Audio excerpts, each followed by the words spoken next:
So, let the conference begin. And I think we need to start by saying a big thanks to Deepak for making today possible, and also a special thanks to our late comrade Debbie Jolly, who along with Linda actually secured the funding that made today's event possible. I'd also like to thank the team at Inclusion London for all their hard work in organising today's event.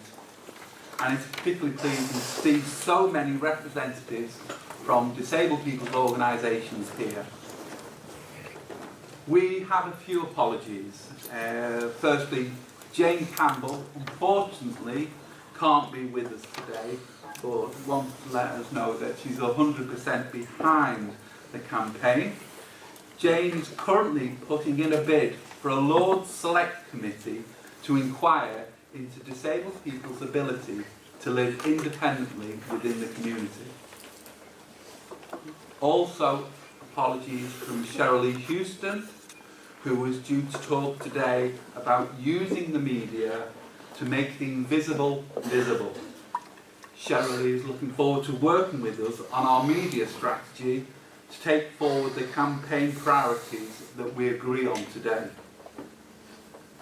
Cheryl Lee also wants to hear from any individuals that are facing institutionalisation as a result to cuts to independent living support, and who would be interested in contributing towards ITV news feature.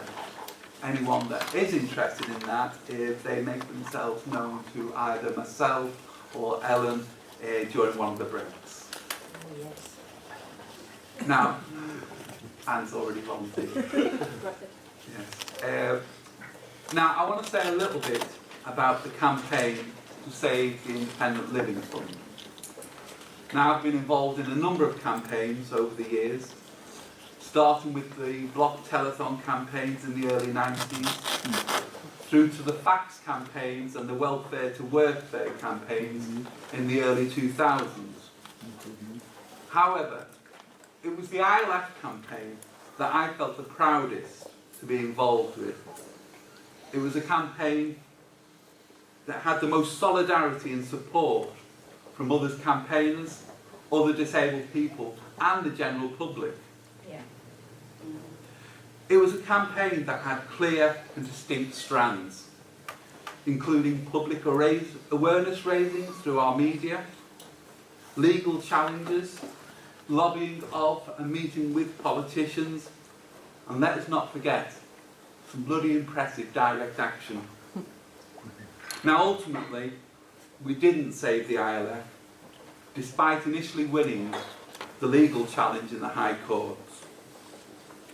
However, the assemblies in Northern Ireland, in Scotland and Wales all went on to establish new funds. And I'd like to think that our campaign had some bearing on that. And more about the situation in Wales later.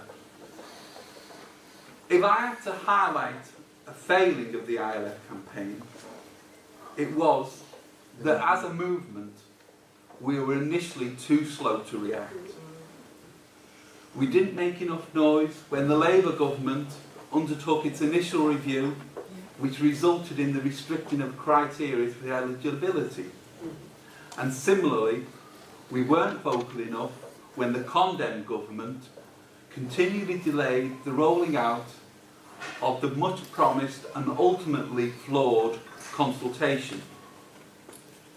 However, that is not to distract from the power of our campaign and the momentum that we developed and maintained throughout.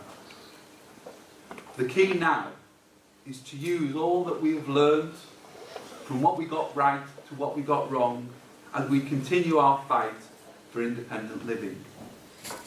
Hopefully today will help us shape that fight. So I'd like to introduce our first speakers today. From DPAC we have Ellen Clifford, and from Equal Lives and North of DPAC we have Mark Harrison, who are going to update us on some of the developments that have taken place following the closure of the ILF in 2015. We'll hear from Ellen and then Mark, after which we will take a few questions from the floor. So over to you.